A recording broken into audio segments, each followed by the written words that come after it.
Grabe oh. Nanuyo na yung ano natin, tanim, lahat. Yan yung mga puno oh, tuyong tuyo.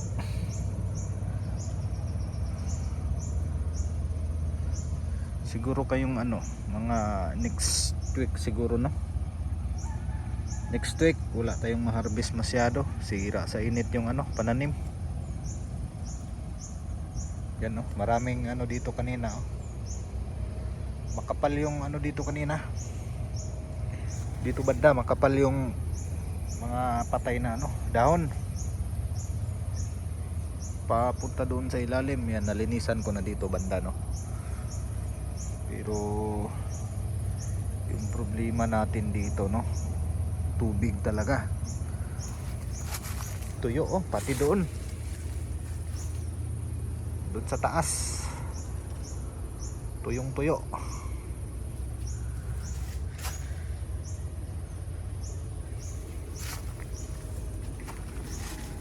Mga siguro 2 linggo na siguro tong init, hindi na, wala nang tigil-tigil yung init. Yan, walang ulan. So ito yung problema namin sa mga ganito mga sir no. Kapag ano, mainit naman yung mga dahon niya, ito yung nadaanan natin no. Nadaanan na natin to dito linisan last week siguro. Nadaanan na natin to dito banda oh. Ngayon oh, tuyong tuyo yung ano oh, lupa, malakas talaga yung init.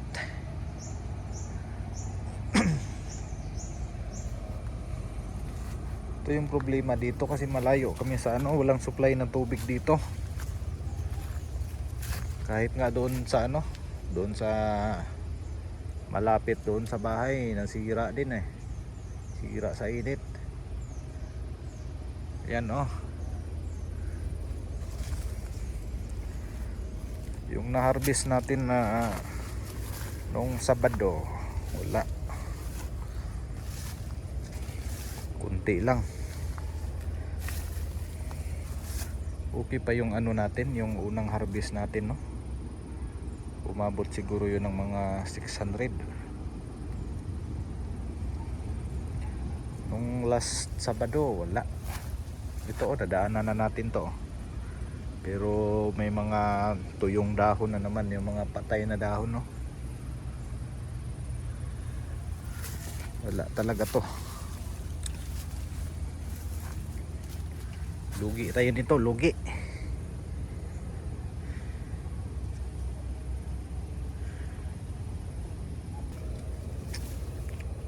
Dun, malawak talaga to, galing dun. Dun sa pinakagilid. Papunta pa dun. Dun din sa pinakagilid dun. Tapos pinakailalim at pinakaitaas. Basta nasa mga ano, estimate natin no, mga 4,000 to 5,000 square meter siguro to. Ganun kalaki yung ano, taniman natin, pero walang masyadong bunga. Malas siguro tayo ngayon. Basta tag-init.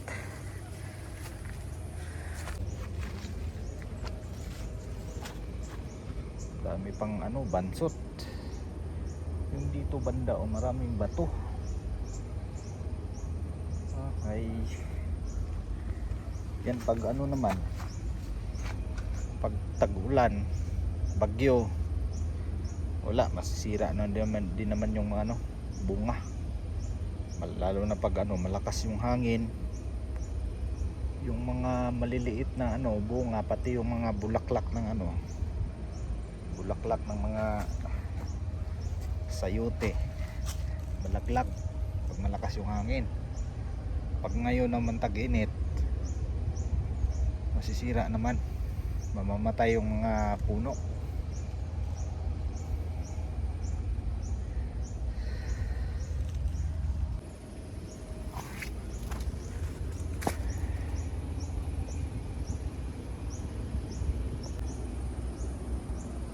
Dito naman oh, walang bunga na ano, walang bunga na pwede nating pitas. Meron pala oh, yan. Yan isa, Dalawa. Yan, mayroong kunti dito. Pero sa tingin ko hindi to aabutin ng ano, Sabado. Baka masira na naman. Yan, wala talaga. Pati doon sa ilalim wala talagang bunga.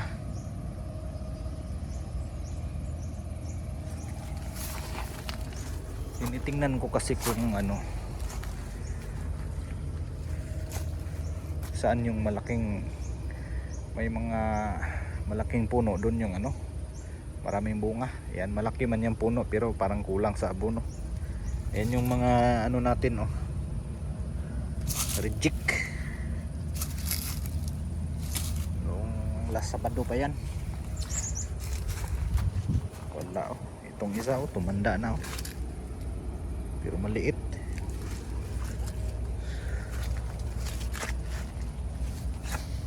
Doon, meron din sa unahan. Kahit makaharvest siguro tayo ng mga 100 nung ngayong ano, Sabado, pwede na siguro. Ito yung last harvest natin, no? Pangalawang beses pa kasi tayo naka-harvest. Yung pangalawa bumaba. Nasa mga ano lang, mga 100 plus, mga 150 lang yung ano ko na harvest. Pero nung ano, pinakaunang harvest natin dito bago tayo nag ano, kasi tayo yung nag ano dito, take over. Yung unang harvest natin mga 200 plus yun, malapit mag 300, kasama yung mga maliliit. Yan, oh,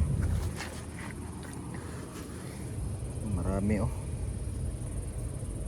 Hindi ko na sinama yung mga ganito kasi sobrang liit, oh.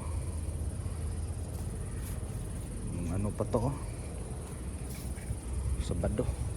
Ano ba tayo ngayon? Lunes.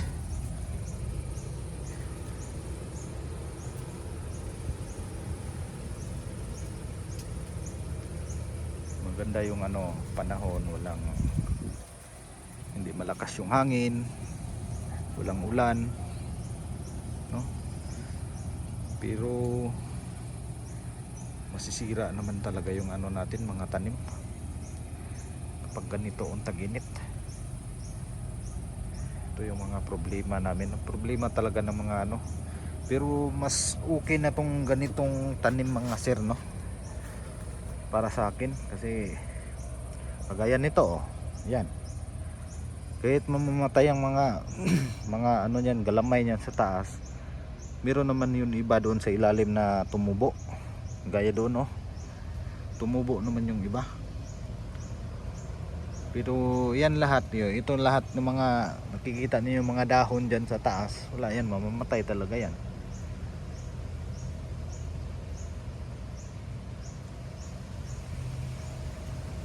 Kailangan na naman natin na maghintay ng ano, mga ilang buwan, maghintay tayo ng ulan. Siguro mga June, tag-ulan na yan, ulan, bagyo. Yung magandang presyo tumama daw sa ano, yung mga kagaya nito, mga tag-init tapos bagyo, yan yung mahal daw yung ano, bilihan. Iwan ko lang, next week siguro tataas na siguro yung ano, presyo nito. Kasi mainit, oh, sira yung ano, sira yung mga tanim natin. Ay, grabe.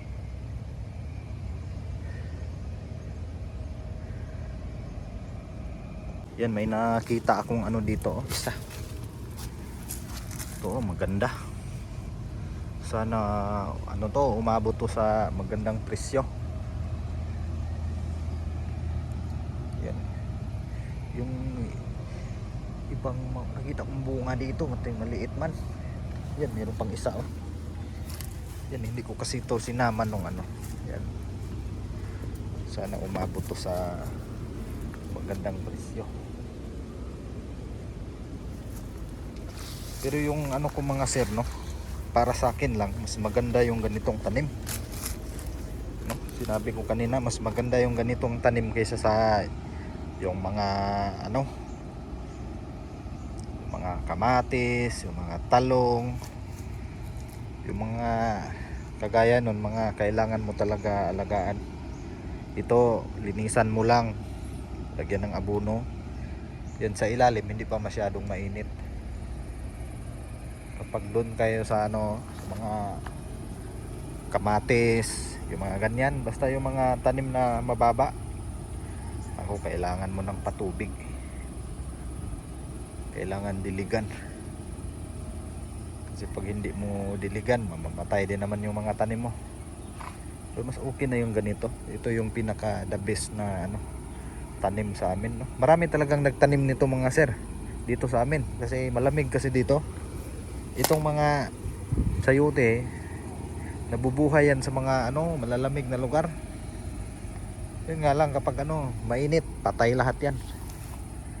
Pero sana may ano pa tayo, marami pa naman bunga doon sa baba. Baka maka ano pa tayo, makaremedyo pa tayo na kahit kunti. Ang ganda talagang panahon, no? Ganda yung panahon ngayon mga sir.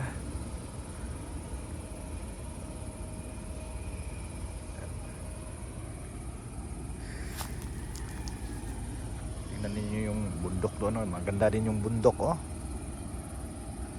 Ganda yung bundok dyan, matarik. Pati doon, oh.